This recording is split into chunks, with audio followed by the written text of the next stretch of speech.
ओन्कोजिन cancer के लिए है। कैंसर का कारक ओन्कोजिन भी होता है। आखिर ओन्कोजिन क्या करता है? सिर्फ ओन्कोजिन पर प्रश्न आएगा कि ओन्कोजिन, तो उस पर कैसे आप डीपली लिख सकते हैं। तो देखिए कि जो साधारण कोशिका है, साधारण कोशिका को कैंसर की कोशिका में बदलने का, साधारण कोशिका को कैंसर की कोशिका में बदलने का जो क्षमता रखता है, उसी का नाम है ओन्कोजिन। भूलिएगा मत, इसी का नाम है ओन्कोजिन। तो ओन्कोजिन का काम क्या है? साधारण कोशिका को कैंसर की कोशिका में बदल देना। इस शासक है शासक। पहले राजा लोग साधारण लोगों को अपने कब्जे में लेकर के काम करवाता था। उसी तरह से ओन्कोजिन है। शरीर में यदि एंट्री हो गई ना इस जिन की, शरीर में तैयारी हो गई ना, तो शरीर में साधारण कोशिकाओं को जाके पकड़ेगा और उसको पकड़ के और उसे कहेगा कि तू कैंसर की कोशिका में बदल, तो उसे कैंसर की कोशिका में बदल देता है। और कैंसर की कोशिका में जब बदल जाएगा तो कैंसर में समस्या पैदा होती है ना, समस्या शुरू हो जाएगा। इसमें क्या होती है? देखिए, आंखों देखा आप लोग का उदाहरण लिया हूँ। मसा, शरीर पर किसी भी भाग पर बार्स निकला रहता है, उसे मसा कहते हैं। और मसा जब निकला रहता है तो वह जो मसा है किसका कारण है? वह मसा है ओन्कोजिन का वजह।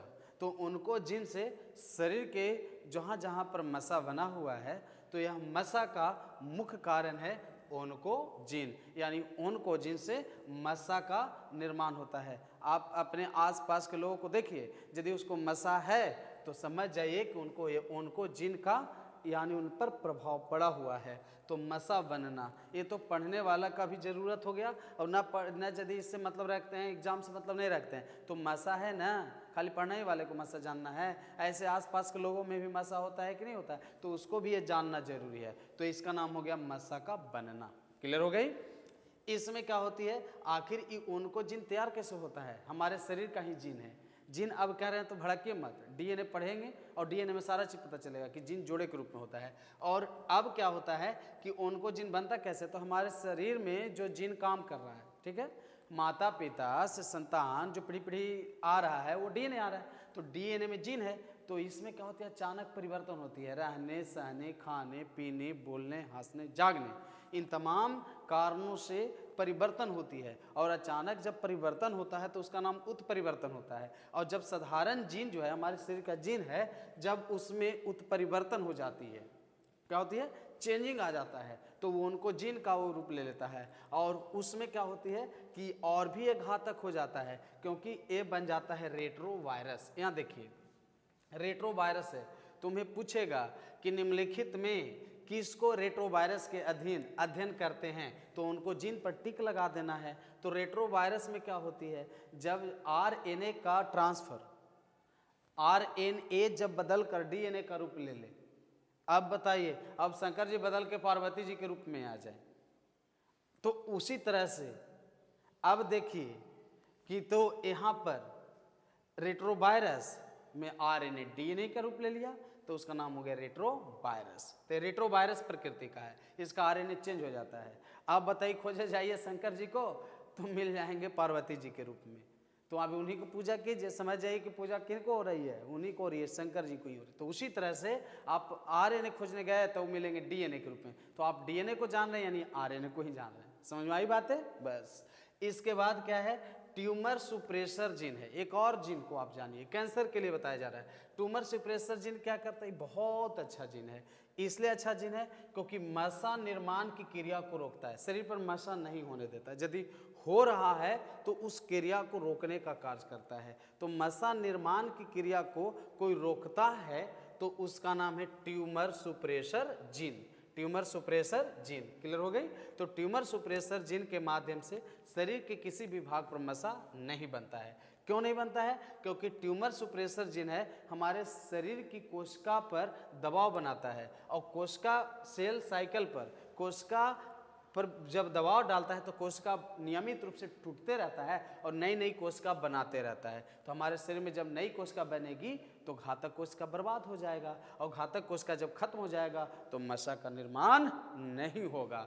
तो हमारे शरीर में कोशिका विभाजन की क्रिया पर जो जीन दबाव बनाए रखता है उसका नाम है ट्यूमर सुप्रेसर जीन। अभी कहता बार बार टूट टूट जाओ और नया नया सेल बना लो, तो जो घातक सेल होगा, जो दुश्मन सेल होगा, उसको हटा देगा।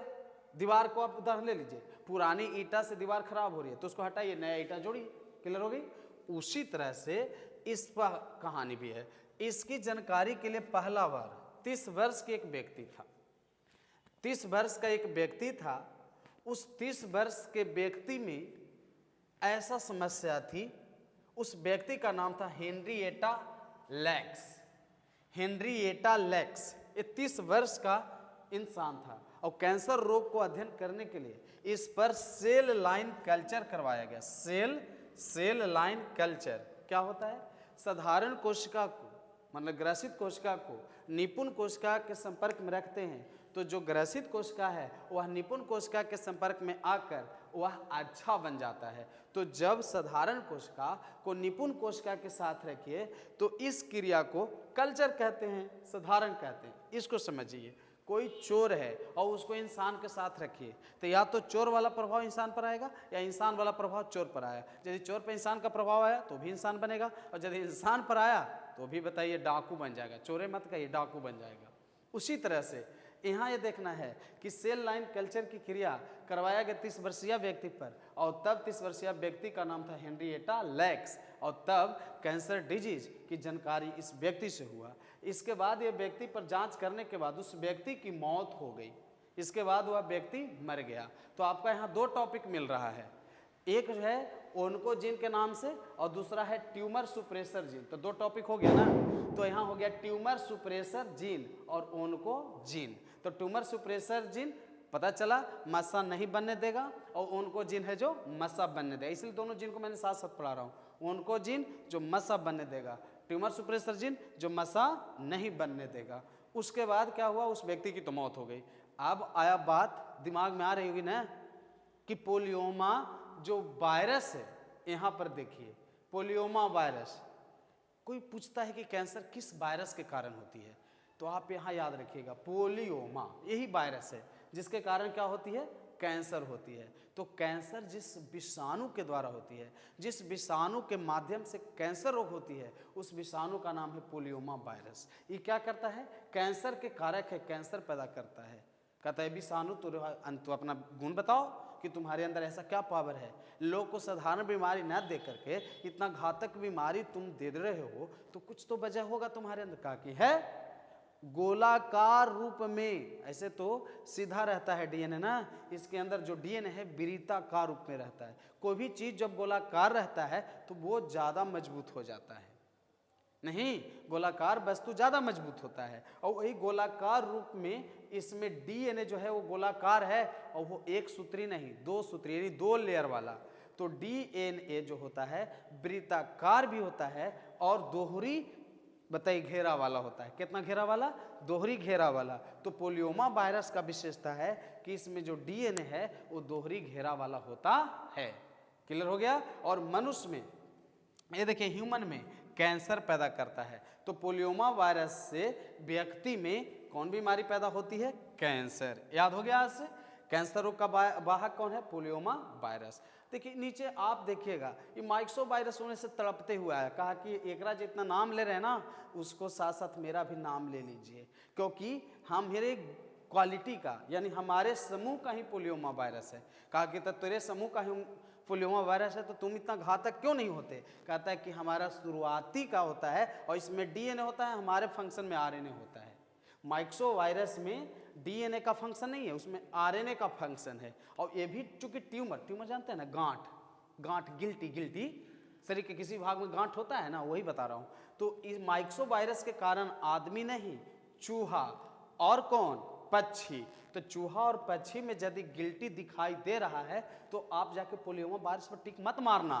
किस पर मारना, माइक्सो वायरस पर। तो माइक्सो वायरस के कारण चूहा और पक्षी में ट्यूमर देखा गया है, और वो ट्यूमर भी एक प्रकार का कैंसर होता है जो समस्या पैदा करता है। तो सारी बातों की जानकारी में आप यहाँ पर यदि नंबरिंग से गिनना चाहेंगे तो ओन्कोजीन जो बनाता है मसा, ट्यूमर सुप्रेसर जीन जो न बनने देता है मसा, पोलियोमा वायरस जो उत्पन्न करता है कैंसर, माइक्सो वायरस जो चूहा और पक्षियों को प्रभावित करता है। तो ध्यान से आप इस टॉपिक को देख रहे होंगे ना, तो आपको अच्छा लगा होगा तो शेयर भी कर दीजिएगा और लाइक भी करिएगा और कमेंट भी करके बताइएगा, और चैनल पर नए होंगे तो सब्सक्राइब कीजिएगा।